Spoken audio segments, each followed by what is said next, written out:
I'm Michael with WriterSanctuary, and I started this channel with the hopes of helping those who want to learn more about freelance writing and blogging get more out of the experience. It's my goal to share with you all the information that I've accumulated over the years. If it has to do with writing, I'll probably cover it. And if you subscribe to my channel, I will do my best to bring you the most realistic and practical information you can find about freelance writing and blogging. Now, there's a lot of strategies out there, but a lot of them don't really fit the whole practical scheme. I'm not trying to upsell any products, and I don't make something look way better than it actually is. For the most part, everything I share with you is everything that I go through. Because freelance writing and blogging isn't always rainbows and daisies.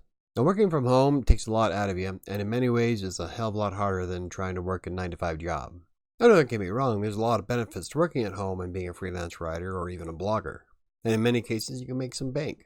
But you are going to need to put in the effort, and that's where I'm going to try to help. Now, I try to upload several times a week, but sometimes real life gets in the way. At which point I can usually only do maybe 1 or 2 videos a week. But I'd rather put out something that's quality and information based rather than just having a video out. So if you're ready to dive into some freelance writing and blogging, hit the like button, and if you want to see more videos like this covering textbook or freelance writing, WordPress, or anything else I cover, hit the subscribe button. Don't forget to hit the notification bell. That's going to do it for me today. I'll see you next time.